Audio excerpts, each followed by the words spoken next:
Amen. Hallelujah. Kapatid, this day I believe na, alam ko na humihinga pa tayo. Hinga nga tayo. Inhale. Exhale. Harap daw sa tabi. Hallelujah. Purihin po ang Panginoon. We are still breathing. And that is a great favor, a great blessing from the Lord. Muli, ano po, this is our Sunday worship. Basahin natin sabay-sabay ang nasa baba. Kanaman lang, sagot ni Lord ang buong 2016. Amen. So, gusto ko lagi nating maalala na ang daming nangyayari sa buong 2026, pero kalma ka lang. Sabi mo sa tabi mo, kalma ka lang. Okay. Baka masyado ka na stress, pressured ka na, kalma ka lang. Bakit? Sagot ka ni Lord. Amen. Sagot ni Lord ang buong 2026 mo. Ayan. Sino po ang nakakaalala ng first topic sa series natin na Journey ni Apostle Paul? Send me, Lord, send me to the lost souls. S-A-U-L. Ayun. Alam niyo po, merong mag-ina, ang pangalan niya ay Aling Nena at si Berto. Sabi niya, anak, pag dumating yung 5-6, huwag mong sasabihin, nandito ako. Sabihin mo, wala si mama, wala si mama. Sige po, inay, sabi ni Berto. Aling Nena! Magbayad ka na ng utang mo! Yan na siya. Nay, andyan na. Basta sabihin na yung sinabi ko. Opo, inay. Hello po. Sabi ng nanay ko, wala daw po siya dito. Ayun, napo ko si Aling Nena. Kidding aside, ang pag-uusapan po natin ngayon ay itatago ka ng Panginoon. At hindi ka tulad ni Aling Nena na tinago niya ang kanyang sarili dahil may utang. Sino po dito may mga utang? Sino dito ang inuutangan? Uy! Praise the Lord! Madami na daw, sabi ni Praise the Lord! Hallelujah! Balikan po natin, actually, naka-series po tayo. Tignan po natin yung ating theme sa buong taon. Send me to the uttermost.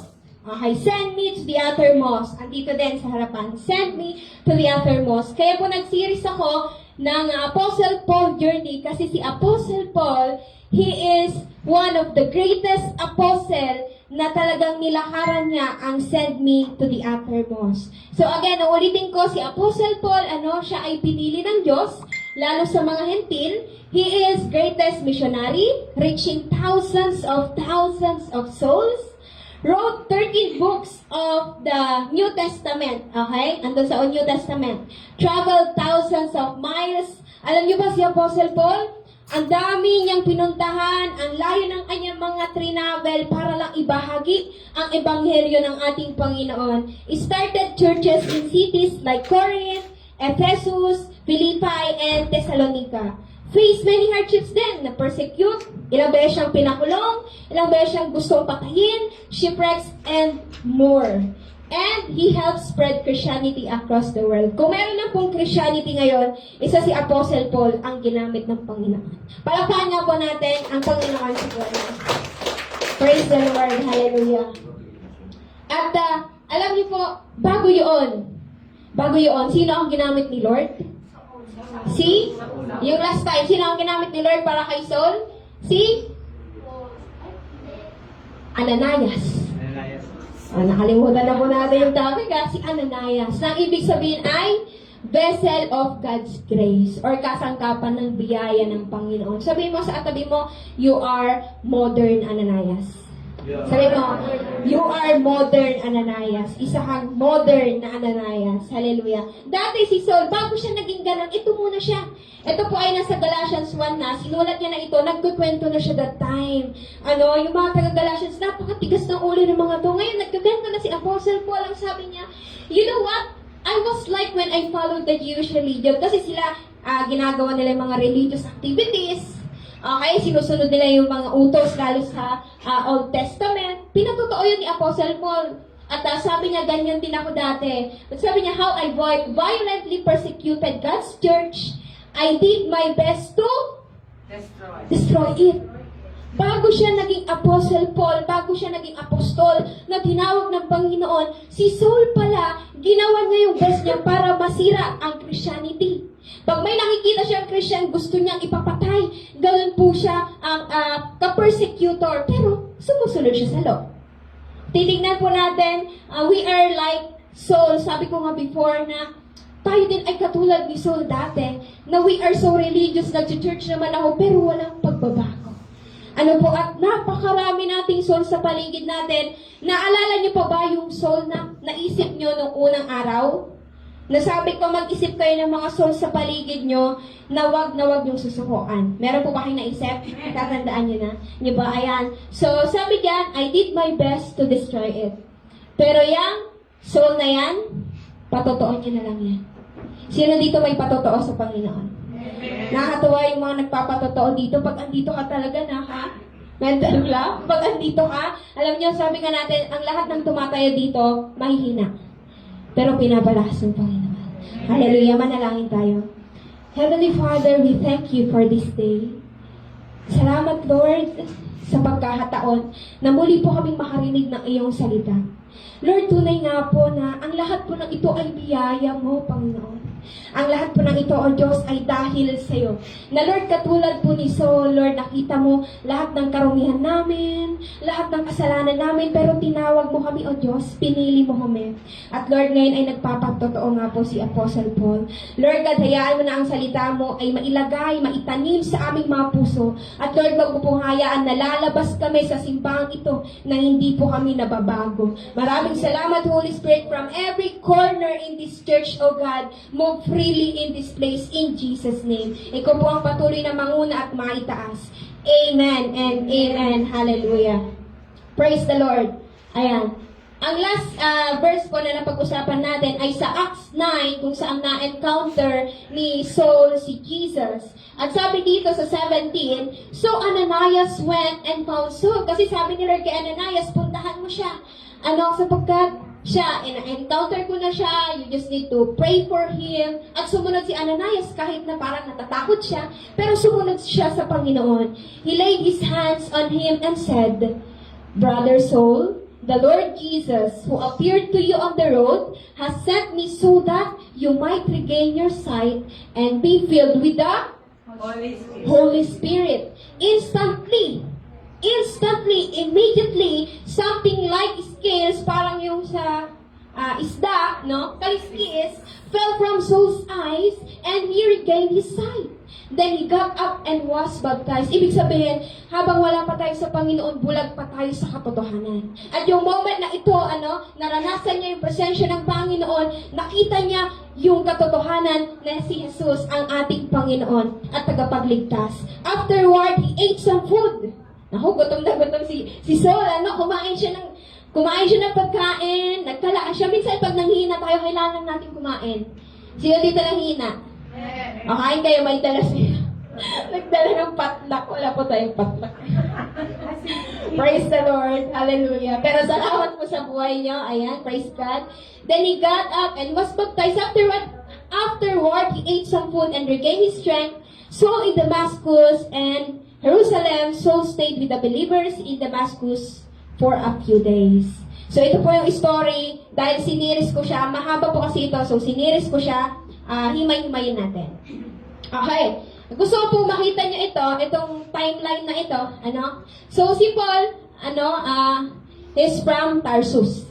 Okay, so sa 34 AD, ito yung panahon na ating Panginoon, nung siya yung nag-ascend sa heaven, okay, dito siya na-convert. Paul's conversion on the road to Damascus, yung na-encounter niya ang ating Panginoon. Pagkatapos nun, ito, 3 years. Paul's time in Arabia. Yung Arabia po na to ay hindi to yung Saudi Arabia, iba na po to. Ito po ay nasa part na siya ng Jordan. Okay? So, yung Arabia ngayon ay hindi po yan. So, pumunta si Paul after niyang ma-encounter si Jesus, he went to Arabia. And then, he visited Jerusalem. And then, umuwi siya sa Tarsus. At ito, pag-uusapan natin yung mga yan, Paul's first missionary, pero wala pa tayo dyan. Ang pag-uusapan natin ngayon ay Paul's time in Arabia. Okay? So, titignan natin ito. Actually po sa Acts, Actually po sa Acts, wala pong nakasulat doon. Pero, sige po. Alam niyo po, yung story ni Apostle Paul, kung himay-himayin lang po natin, ma-amaze kayo sa biyaya ng Diyos. Alam niyo ba na si Apostle Paul ay tinawag upang ipagkalat ang biyaya ng Panginoon? Yung good news na tinatawag natin. Ano yung tinatawag nating good news or gospel? Si Jesus ay namatay, si Jesus ay nilibing, si Jesus ay muling nabuhay, at si Jesus ay muling babalik. Ibig sabihin, hindi lang siya namatay. Maraming Diyos ang namatay. Sinasabi nila, Diyos ko si ganito, ganyan. Pero hindi sila muling nabuhay. At ang maganda kay Jesus, hindi lang siya muling nabuhay, muli din siyang babalik. Amen? Hallelujah. So, puntahan po natin yung sinulat ni Apostle Paul, Galatians 1.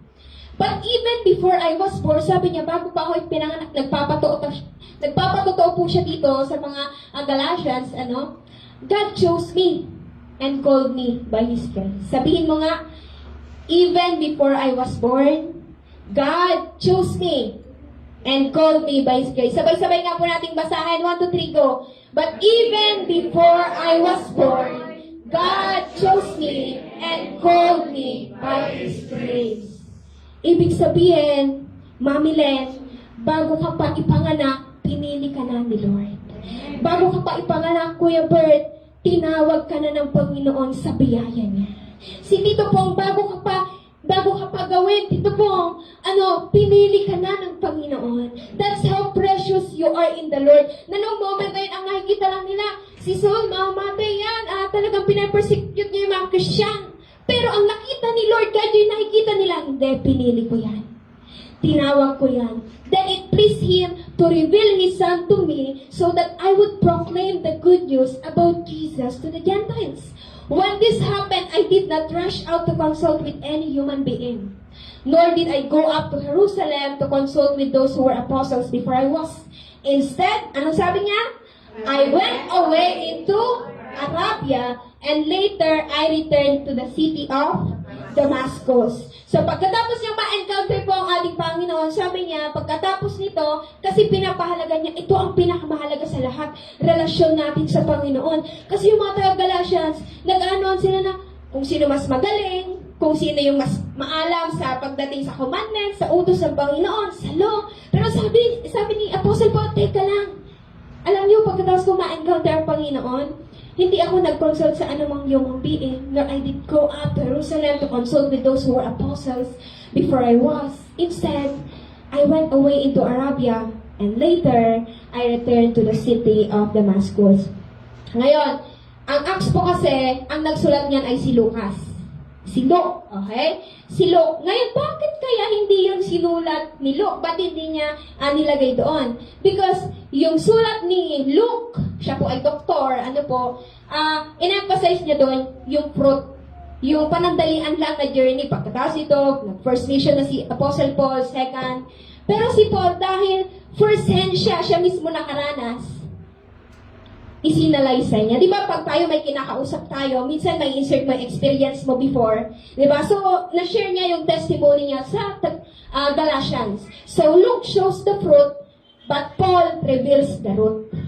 Okay? Pinakita agad ni Lucas, ito yung nangyari after niya ma-encounter si Jesus, so nag-preach agad siya, ganito, ganyan. Pero si Paul, si Apostle Paul, pinakita niya, ito yung ginawa ko. Ito yung proseso. Ito yung patotoo ko. Dito ako in-encounter ng Panginoon. Alam niyo po, paulit-ulit kong binubulay-bulay ito. Lord, send me in hiddenness. Sabihin mo nga, Lord, send me in hiddenness. There are seasons in our lives na para tayong tinatago lang ng Panginoon. Parang napakatahimik ng Panginoon. Parang walang nangyayari. Parang may nangyayari ba? Bakit para akong nakatago? Ba't para akong seed na andoon lang sa soil na tinatago lang? Pero alam niyo po, even para si Apostle Paul, siya ay nakaranas ng hiddenness. Hiddenness. Okay? Pag sinabi natin hiddenness, it is the state of being not recognized. Hindi ka mare-recognize.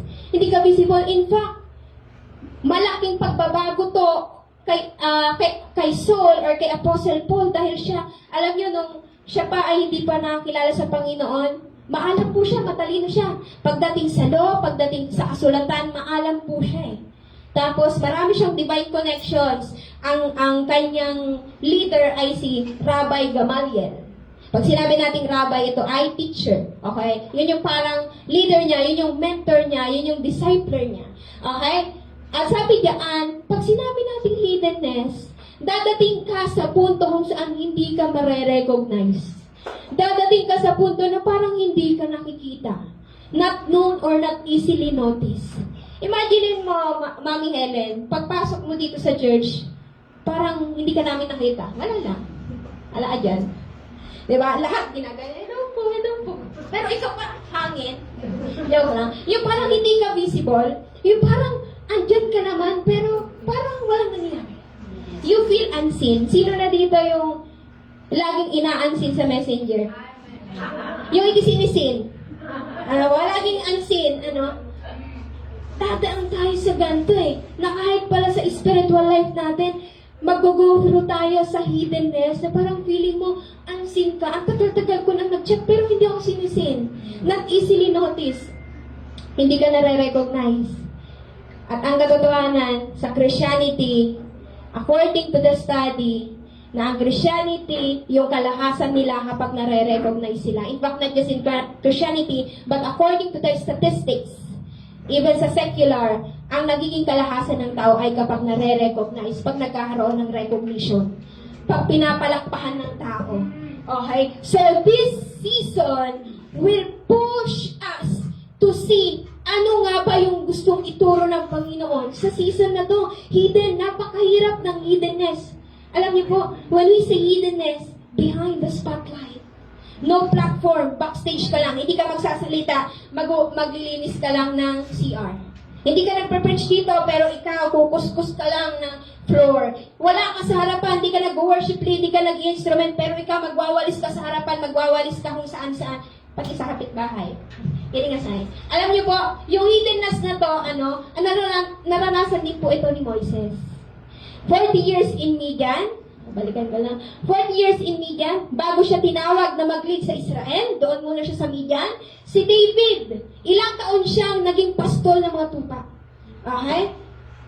Si Jesus Christ, bago siya nag-minister, bago siya talagang nag-public ministry, 30 years siyang nakahype.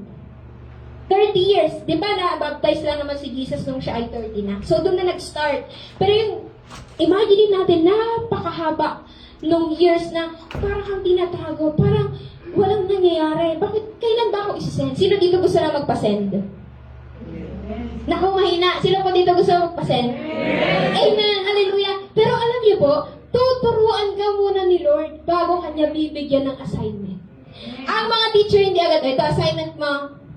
Pero ngayon, pag sa modular na bigay na lang yun. Pero you know what? Isa sa nakita ko kay Lord is that hindi kanya agad bibigyan ng assignment. Tuturuan ka muna niya. Amen. Hallelujah. Kaya kung ano yung testing mo ngayon, bago pa yan binigay sa'yo ni Lord, tinuruan ka na niya. At kapag hindi natin pinahalagaan yung tinuro ni Lord, sa salita ni Lord, sa pananalangin, baka bumagsak tayo sa pagsubok na ibibigay sa atin ng Panginoon. Now, we will talk about the essence of hiddenness. Sabihin mo nga, essence of hiddenness. Ibig sabihin, ito yung halaga kung bakit mo nararanasan yung hiddenness. 4 P's. Sino po dito nasa 4 P's? Pwede pong i-recruit nyo naman ka. Hindi, joke lang. Essence of hiddenness, 4 P's. Ano po? You know why is it needed? It's because purpose without preparation becomes pressure. What if after mong makakilala sa Panginoon, sinabak ka agad niya doon sa North Korea, sige, doon ka, mag-mission ka doon. Gagawin ko! Kakilala ko lang, anong gagawin ko dito? Calling without character becomes collapse. Collapse ka. Pag hindi tayo dumaan sa hiddenness, madali tayong babagsak. Sino dito parang nasa hiddenness ka ngayon? Meron po ba? Parang ang tinatago ngayon ng Panginoon? Una, hiddenness is presence. Hiddenness is not absence. Di ba, minsan, pag hidden tayo, kala natin absent. Pero hindi ibig sabihin na tinatawag ka ni Lord. Hindi ibig sabihin absent siya. Presence. Ibig sabihin, bago sinan si Apostle Paul magmisyon, nagbabad muna siya sa presensya ng Panginoon. Na-imagine ko tuloy, bakit sa dami-dami ng sinulat ni Apostle Paul, na-insert niya ito, na very maikli lang, sabi niya, I went away into Arabia. Hindi niya makakalimutan yung moment na yon. Pag may naaalala ka, ibig sabihin, hindi mo nakakalimutan, tama? So yung moment na yon, very maikli lang, pero iba yung touch ng Panginoon sa buhay ni Apostle Paul. Naalala niya, naisulat niya pa, na isama pa sa Bible. So, hindi lang siya basta-basta. Minsan, pag binasa natin, parang wala lang eh. Pero you know what? That Arabia, it is a place na kung saan patuloy na pinaranas ng Panginoon kay Apostle Paul yung presensya niya. Naniniwala ba kayo na yung isang beses na encounter mo sa Lord, yes, it is powerful, pero dapat hindi ka magtatapos doon. Hindi ka dapat, yes, na-encounter ko na si Lord, okay na to. An encounter with the Lord is every single moment. Hindi pwede na na-encounter ko na si Lord before, okay na to. Kahit ano nang gawin ko, no. Because here, Apostle Paul, bago siya magmisyon, nagbabad muna siya sa presensya ng Panginoon dahil napakahirap ng kakaharapin ni Apostle Paul. At hindi niya yung kakayanin kung hindi niya naranasan ang hiddenness, kung hindi niya naranasan ang presensya ng ating Diyos. Pinuno siya ng pinuno. Hindi madali ang magiging journey ni Apostle Paul at ang tanging presensya ng Diyos ang magsusustain sa kanya. I still remember, bago po ako pinunta dito, bago ako tinawag ng Panginoon, nakakilala ko sa Lord, when kaka-16 ko lang that time, 15, kaka-16 ko, that was, I think, April or March. Pero April na yung dinedate ko kasi April birthday ko. So, parang parehas. April 2019. Okay? So, 7 years na po kami ni Lord sa biyaya niya.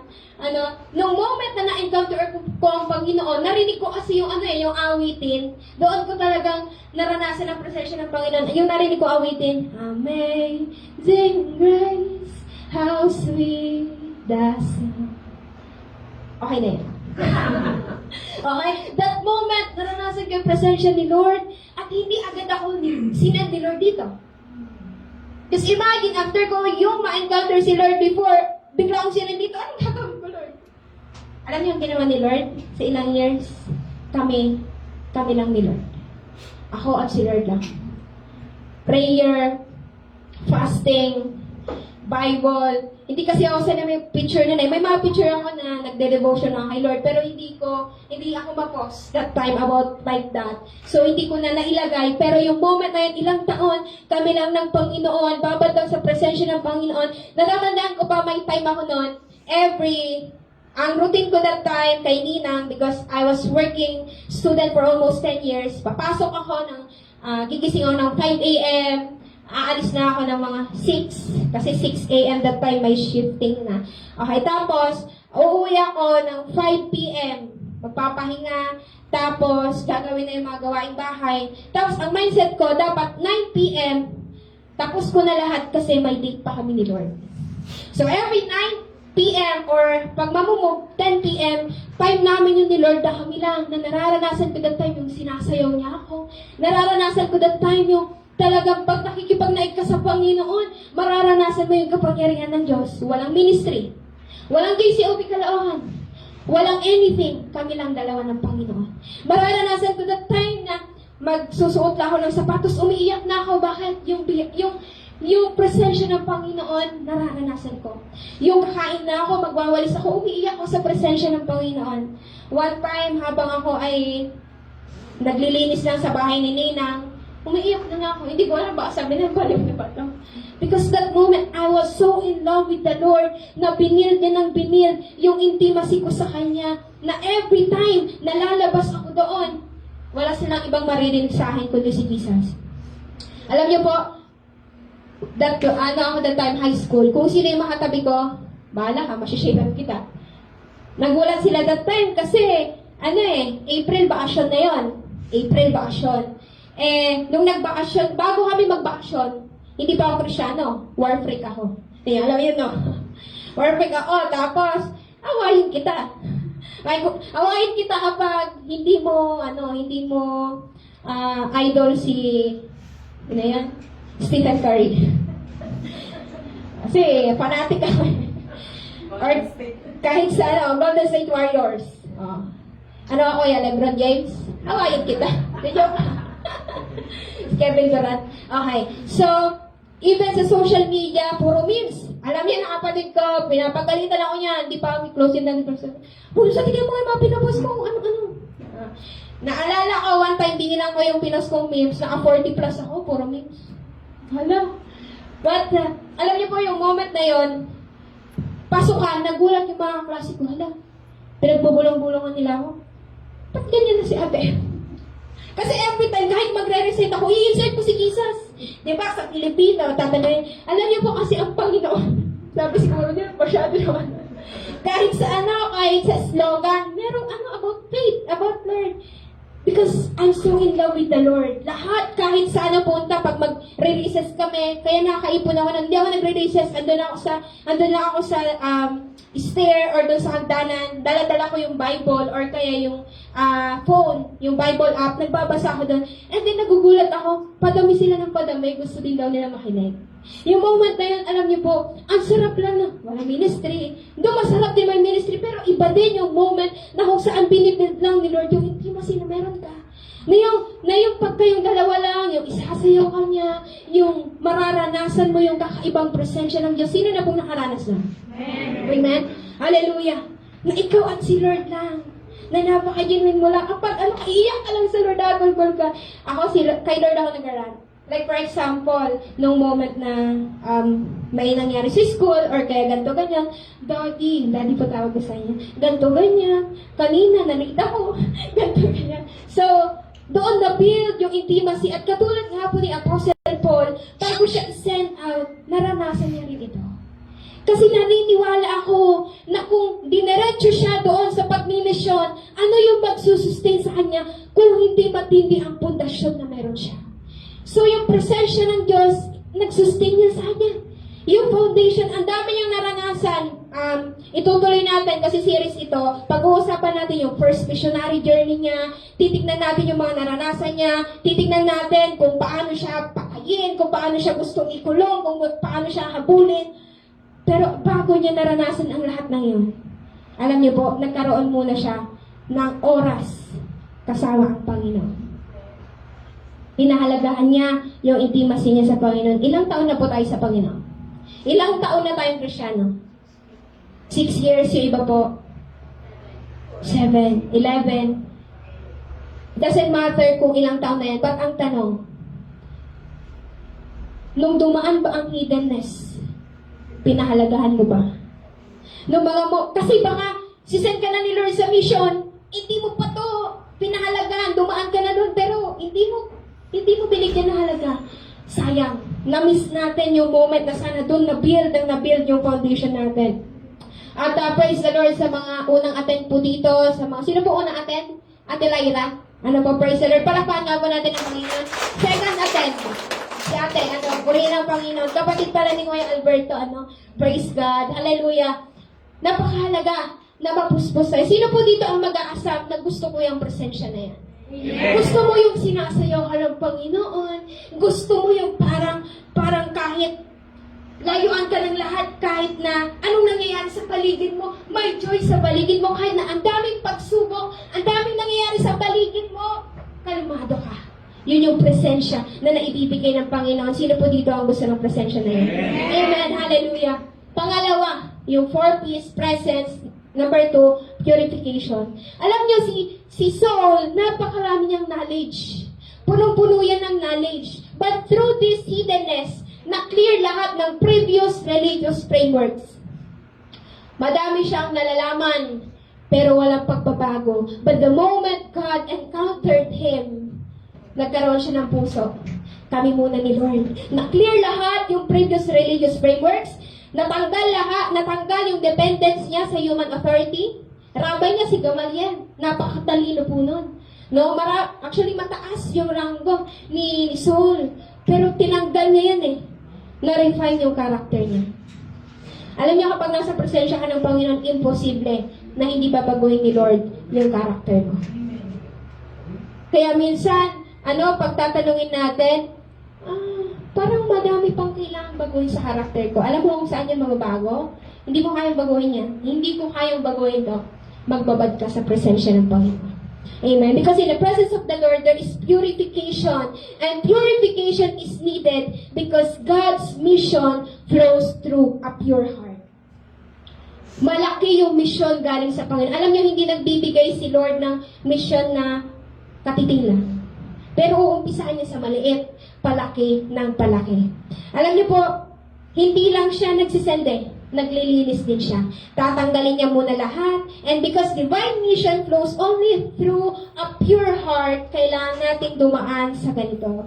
Alam niyo, yung hiddenness, i-expose niya yung mga motibo natin, tatanggalin niya yung mga pride natin, tatanggalin niya yung selfishness na meron tayo, tatanggalin niya yung mga bagay na hindi useful kapag nasa mission na tayo ng Panginoon. E paano pag tinawag ka mag-usher, pero ikaw, hindi mo alam yung sasabihin mo or kaya ikaw ayaw na ayaw mo sa tao. Okay, paano? Hello? Hello, sis? Paano yung gano'n, di ba? Mag-usher ka tapos andun ka pero hindi ka dumaan sa purification. Umupo ka na yan. Di ba? Ano mangyayari? We will not be effective kung hindi tayo dadaan sa purification ngayon dahil dumaan ka. Hello po. O kayo. Though, it doesn't mean that we are perfect.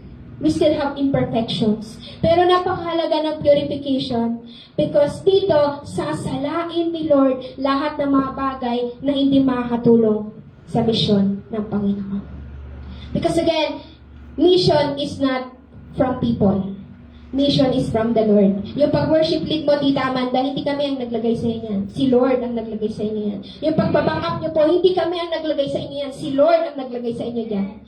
Yung pagtayo nyo po dito, yes, mababasa mo yung statement of faith, mababasa mo presider, hindi kami. Si Lord ang naglagay sa inyo dyan. Alam niyo po, it is very important for us to know na yung mission ni Lord napakabigat, na kailangan nating dumaan sa purification. Ang goal, kailangan dumaan yan sa process. Dumaan yan sa purification para makita kung ano yung puro. Makita na ito, puro ito. Para makita yung kagandahan, magamit ng mas maganda. Alam mo, para mas maging effective ka sa Panginoon, kailangan ka munang salain ng Panginoon. Pangatlo, hiddenness is preparation. Matindi ang inihanda ni Lord na calling kay Saul, kaya matindi rin ang paghahanda sa kanya. Alam nyo, sa sobrang dami yung nalalaman, kailangan yung dumaan sa unlearning. Ito ang pinakamahirap. Yung alam mo na, pero kailangan mo ma-unlearn kasi mali. For example, ang alam mo ay adapt kapag may mga paru-paro si Lola yan. Diba? Hala, color block si Lolo! Diba? Kailangan mong ma-unlearn. Kailangan mong matanggal sa isipan mo na, kapag pala namatay, hindi siya nagiging paru-paro. Mahirap yun kasi mula bata, yun naririnig mo. Diba? Mahirap mong i-unlearn yung mga bagay na yon. At may mga bagay din na kailangan mong ma-relearn. Na nalaman mo na before at kailangan mo na ma-recall dahil tayo ay makakalimutin. Okay, at may mga bagay na kailangan matutunan ni Saul, kailangan natin matutunan na hindi ito paramihan ng nalalaman, kundi ito ay pagandahan ng puso sa Panginoon. At sabi po dito, yung preparation na yan, yung hiddenness na yan, it is a training season. Training season. Para tayong train na mga sundalo ng Panginoon na hindi ka pwedeng kakatapos mo lang, fresh graduate ka, isasaba ka na. May ganun po ba? Fresh graduate ka, tapos ikaw na yung una ipapadala sa Amerika. O sige, hawakan mo na yung baril, makipagbakbak. Dadaan yan sa training, madaming training. At katulad po sa atin, bago tayo makaranas ng mga matitinding karanasan or matitinding pagsubok sa buhay, kailangan nating dumaan sa preparation. Alam niyo, sabi dito, Acts 9, balikan natin. Pagkalaan ng maraming araw, nagkaisa ang mga Hudyo na patayin si Saulo. Ito na, after nun, ito, Araw at gabi ay inaabangan nila si Saulo sa mga pintuang bayan para patayin. Ngunit nalaman niya ito, kaya isang gabi, inilagay siya ng kanyang mga alagad sa isang basket. Ilagay pa talaga sa isang basket. Anong pakiramdam mo dito, Anton, ilagay ka sa basket? At ibinaba sa kabila ng pader. Uy, andyan na, papatayin ka na. Hindi ko alam anong basket ba yun. Kung yung basket ba ni Tita Amanda pag nagpipisi. Hindi ko alam. Basta ang sabi lang, nilagay sa isang basket. Ganun yung naranasan ni Saul. Dati siya naman yung gumagawa nun eh.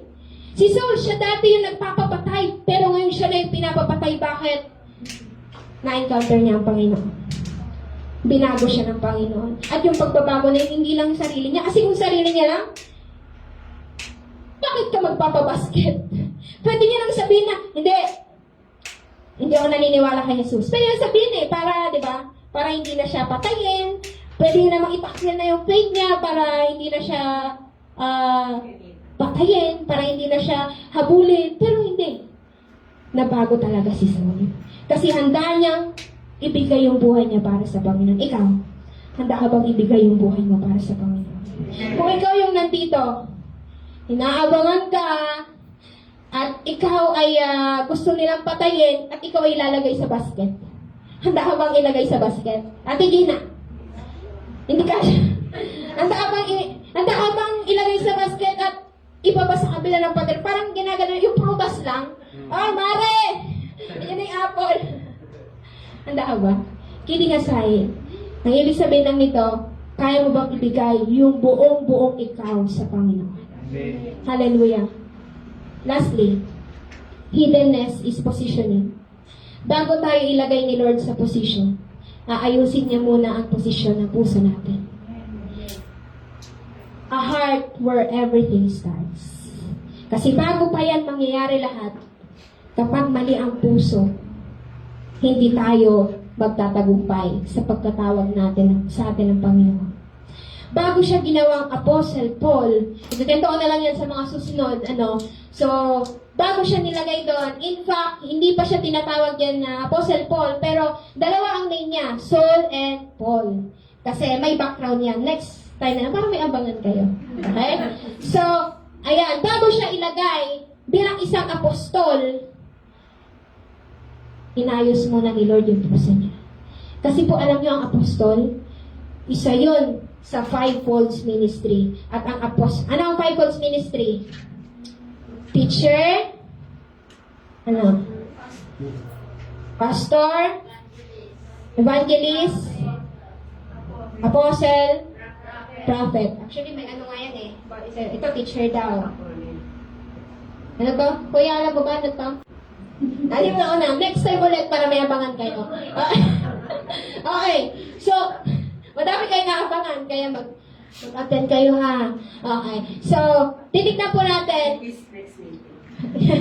Titignan po natin, napakahalaga na maintindihan natin na kapag tinatago ka pa ni Lord, pinoposition niya yung puso mo. Inihahanda niya yung puso mo, sinasalan niya tayo, tinatanggal niya lahat na kailangang matanggal, para pag andun na tayo sa mission, pag sinend ka na to the uttermost, handa ka na. Pag sabi ni Lord, Paula! Pumunta ka sa Mindanao! Yeah, Mindanao muna. Siyempre. After na pumunta ka sa Africa, dahil na position na ni Lord, dumaan na siya sa shaping season because hiddenness is a shaping season. It is a character formation. Handa ka na. At alam ko na bawat isa po sa atin dito ay tinawag ng Panginoon. Mga kapatid, purpose, essence in hiddenness, presence, purification, preparation, and positioning. These are needed because Apostle Paul's great mission journey will start too soon. Malapit na magsimula. Actually, bago siya nag-first missionary, bago siya sinend out, marami muna siyang pinagdaanan. Pero itong pagkakataon na to, naranasan niya muna, dahil malapit na yung pag-send sa kanya ng Panginoon. Ngayon, kung nararanasan mo yung hiddenness, ibig sabihin, malapit na. Amen? Hallelujah. Praise the Lord. These are needed because Apostle Paul's great mission journey will start too soon.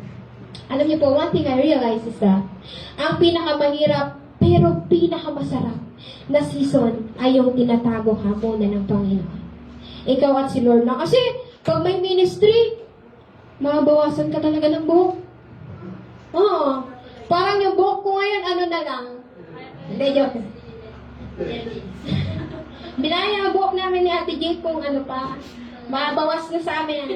Kaya sabi nila, pag nagpa-pastor daw, sabi nila, pag pastor, ano dito, malinis na dito, ano. Sana naman wag dumating sa ganon. Sabi nila, pag youth pastor, dito, kasi syempre yung mga ano, pag mag-haircut sila dito, dito yung sa baba yung walang buhok. Kasi nga, papa-haircut nila yan. Pero pag mga head pastor, dito sa ano, talaga. Pansinin niyo, ay hindi niyo tinignan kay Reverend Herbert kung pansinin niyo, yung mga pupuntang pastor dito, ay wag yung susunod. Pansinin niyo, because truly the pastoring, hindi po madali. Imagine ninyo, tao yung ipagkakatiwala sa inyo, buti sana kung cellphone, bagay, or kaya anything, alakas ka. Minsan, nahilig ka paano mo ito itago, alagaan, equip. How much more tao? How much more mga kaluluwa? Napakahirap. Kaya kung may makita po kayong mga imperfections sa amin, parang nakakatisod sa amin, sana lagi kayo mag-focus sa perfect God. Because even us, even nakikita nyo kami dito sa harapan, hindi po kami perfect. At may mga makikita at makikita kayo, ay sister, hindi ako kinakayan kanina, ayaw ko na mag-church. Patawarin niyo po kami. Ano po, may mga pagkakataon na makakita kayo ng mga pwede niyong katitisuran, pero sana maintindihan nyo na pumupunta tayo dito at si Lord mismo ang tumawag sa inyo. Amen. Kami man po ay tumugon lamang din sa Panginoon. Kaya kung nakita nyo na nadapa kami, sana tulungan nyo kaming bumangon. Amen. Hallelujah. Alam nyo, ang pinakamahirap pero pinakamasarap na season, yung tinatago ka ng Panginoon, ikaw at si Lord lang. And in hiddenness, you might feel unseen, unnoticed, ano po, habang wala ka pa sa bakbakan, sa gera, sa mission field, enjoyin mo muna yung moment mo na kayo lang ni Lord. Pwede ba yun? Amen. Bigyan mo muna yung halaga, yung pag-Bible reading mo. Okay lang ba? Mag-join ka naman sa morning prayer. Okay lang ba? Na mag-pray naman tayo sa Panginoon. Okay lang po ba na ibigyan natin ng oras ng ating Panginoon? Habang wala ka pa sa bakbakan, ikaw at si Lord lang. Hallelujah. Kahit hindi namin kayo nakikita na, ay, minsan, pag andito, pero paano pag ikaw lang?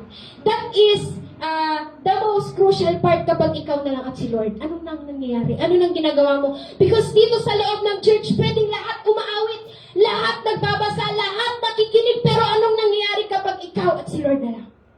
Anong nangyayari kapag wala ka na sa simbahan? Anong nangyayari kapag may mga pagsubok? Anong pinagdadaanan? Ano nang nangyayari?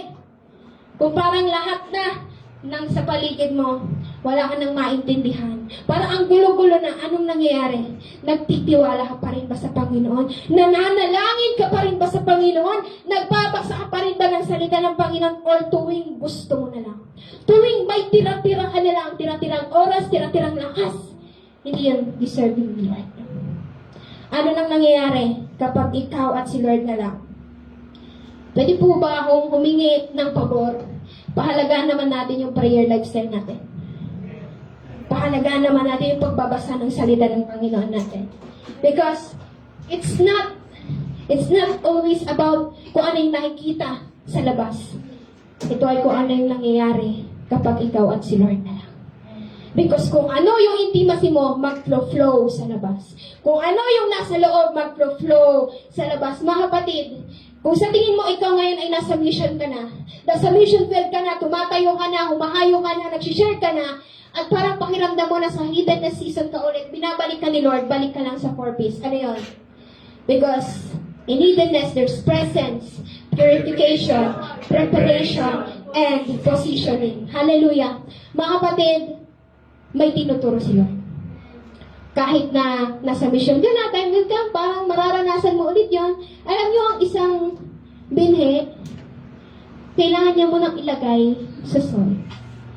At kapag binhi pa lang yan, seed pa lang yan, pag nilagay mo, parang walang nangyayari. Hindi mo agad makikita yan.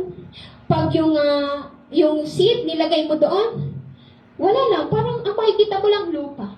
Just imagine this, 1, 2, 3, ang tagal eh. Ano?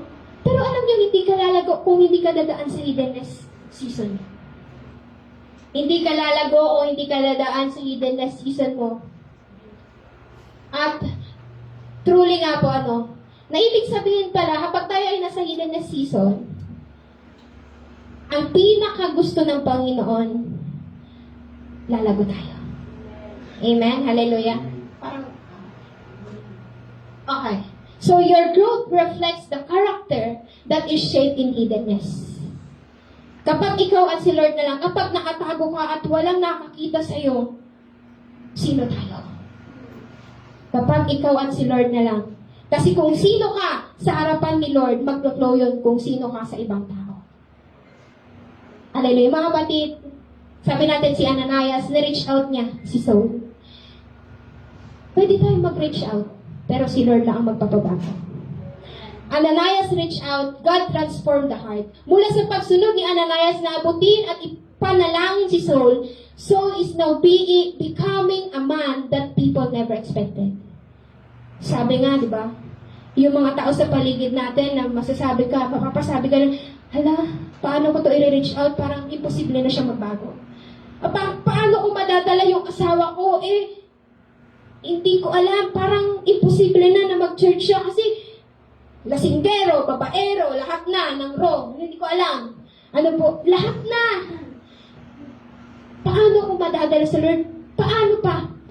Na balang araw sabi ni sister, balang araw makakasama ko siya sa pananampalataya. Paano? Minsan, hindi masasagot yung paano. But one thing for sure is that walang imposible sa Panginoon. Amen. Hallelujah. Mga kapatid, huwag na huwag mong susukuan yung soul. May naisip kayong soul? Yung mga tao sa paligid na nakakatuwa. Palakpakan niya natin yung mga nagdala ng mga bagong punta dito. Let's go. Matagal ko na itong gusto ito ba? Pero ngayon ko lang nalagay. Ito po yung challenge sa ating lahat. Hindi mahirap. Each one, reach one. Basahin nga po nating lahat. Each one, reach one. Ibig sabihin, bawat isa sa atin, mag-abot tayo kahit isang kaluluwa. Bawat Ananias, mag-abot ng soul sa paligid niya. Kaya purihin ang Panginoon. May iba't iba tayong platform. Yung platform nila, Tita Elmi, yung na-share nila. That through that, may nadadala sila sa Panginoon. Si Tita Amanda, praise the Lord, may nadadala sa Panginoon. At yung nadala nyo na yan, ang pinaka-goal, magdala rin sa Panginoon. At si Kuya Ronald, nadala. Kuya Alberto nagdala. And that is the goal. Si Mami Lynn, may nadala si Tita Evelyn. So, that's the goal of this mission. Kaya nga, ano yung Great Commission natin? It is to preach the gospel to all nations. Hindi lang patungkol sa iyo. Hindi lang ikaw dapat kung naintindihan mo talaga, share it to other people. Amen? Basahin nga po natin ulit. Each one. Makakaasa po ba kami? Amen. Each one, reach one. At panalangin din natin, Lord, dagdagan mo po ang upuan namin. Lord, expand mo po yung church. Lord, provide more fans, aircon. Because I believe, monitor. Sige, sigaw niyo lang. Obey, sige lang. Hallelujah. Alam niyo, ang daming kailangan ng church. But you know what? I just want to point here that the true church is not about the building. It's not about the aircon. Not about the fan. Not about the monitor. It's about the soul. Soul. Sina Apostle Paul, yung mga Kristiyano, early church, wala silang building. Wala silang building. Pupunta sila sa isang place, napakainit. Uhaw sila sa salita ng Panginoon, nakikinig sila. Sabi nila, I want more, I want more, I want more. Paano pag nawala yung aircon natin? Paano pag wala ng fan sa tapat mo? Paano kapag wala tayong ilaw? Will you still worship God? Amen. Hallelujah. Mga kapatid, because truly, na pag naintindihan mo, katulad ni Apostle Paul, I am called by His grace, kahit anong mangyari, hindi ka bibitaw sa pananampalataya mo. Hallelujah. It's okay na. Ayan.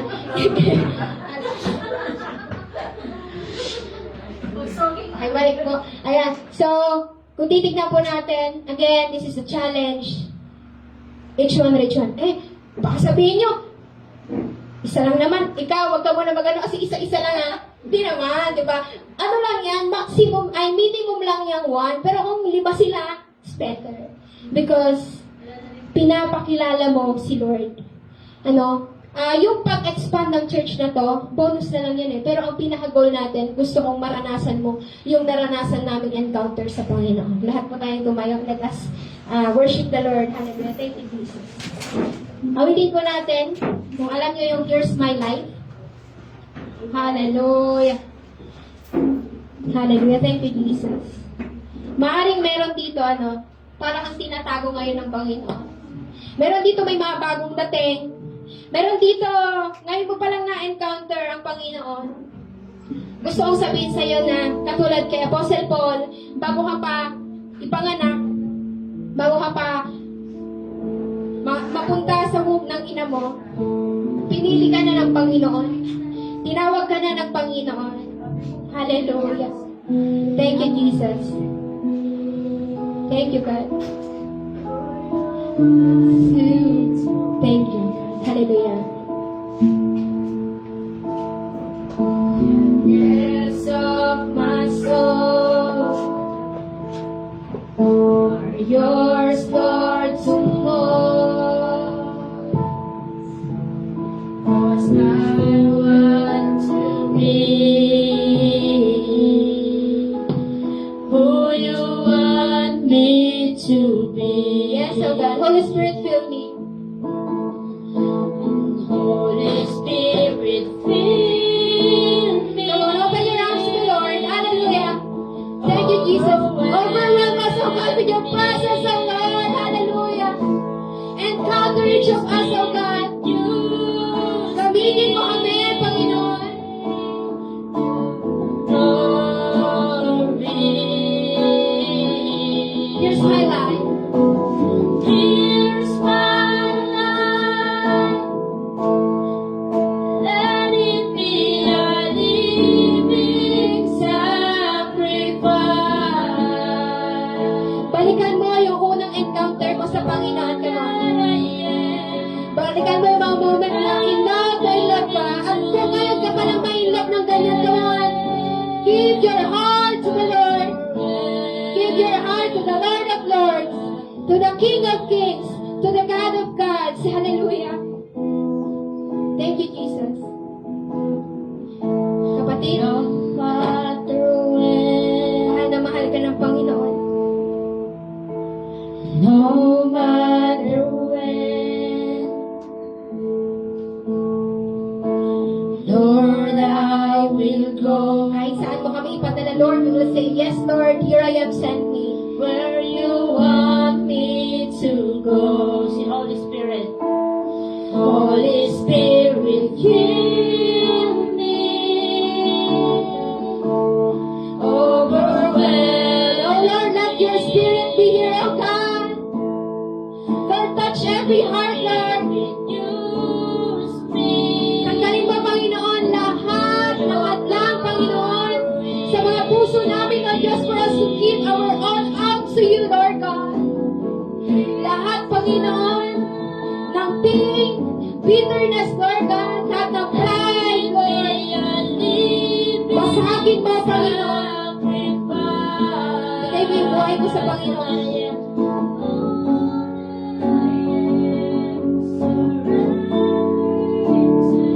Kapatid, hinihintay ka ng Diyos. Hinihintay ka ng Panginoon. Sabi mo sa Lord, Lord, I surrender. I surrender. Surrender everything. Baka masyadong mabigat kasi hindi mo isinusuko sa Panginoon. I surrender. We surrender.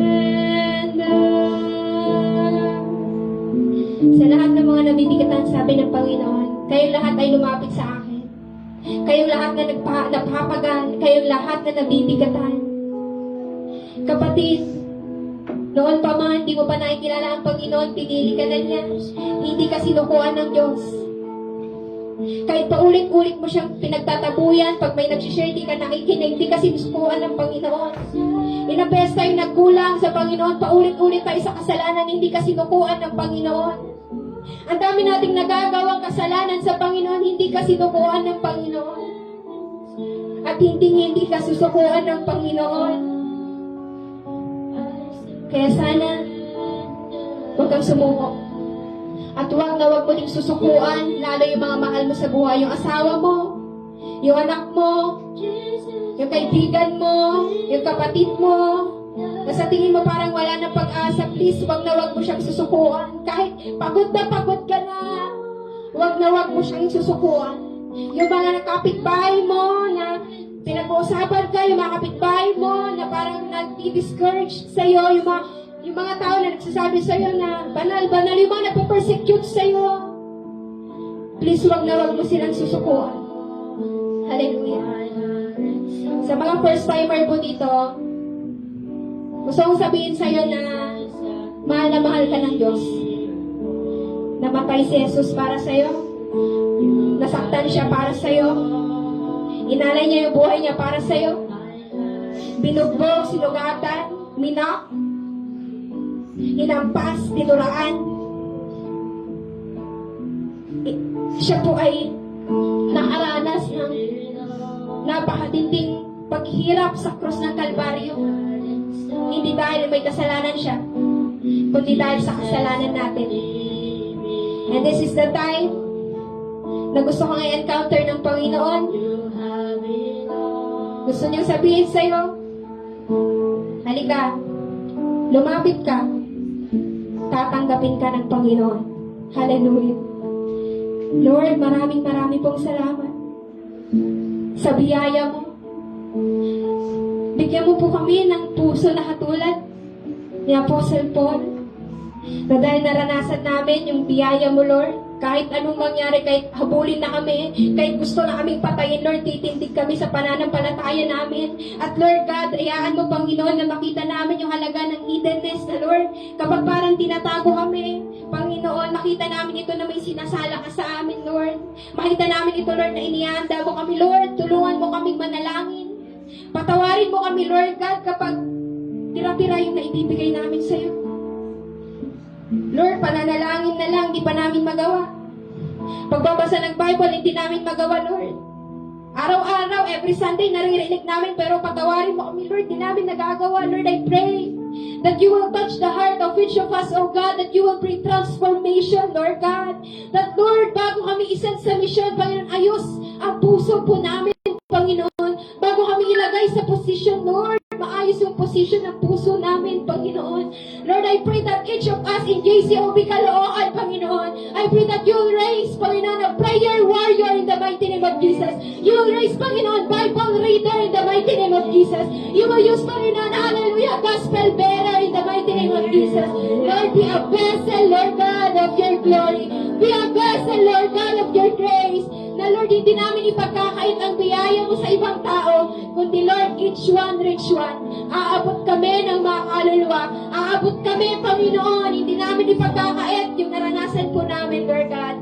Because yung love na binigay mo sa amin, ay ibibigay mo rin sa kanila. Hallelujah. Thank you, Jesus. You're so great. You're so sovereign. Ano lang ba kami sa harapan mo, Panginoon? We are just human. Paulit-ulit na nagkakasala. Paulit-ulit, Lord, na nagkukulang. Paulit-ulit na nadadapa. Pero yung biyaya mo, Lord, lagi kami binabangon. Lagi kami hinahawak. Yung biyaya mo, Lord, laging andyan para sa amin, Lord. Sa bawat pagkakataon, hindi mo kami iniiwan. Patuloy mo kaming patatagin, Lord.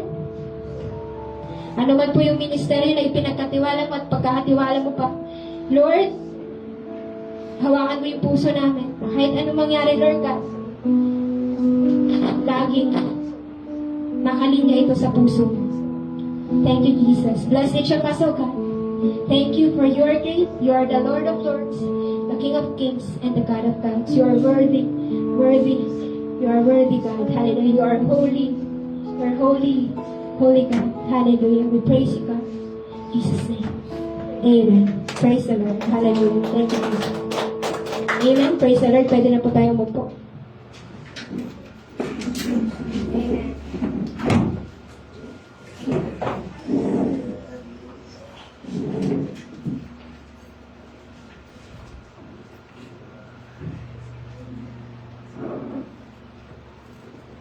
Praise God. Napakasarap po ng presensya ng ating Panginoon. At tayo po ay magpapatuloy sa ating gawain. Dadako po tayo sa ating pagbibigay at wala pong ibang gagamitin kundi si Ivy.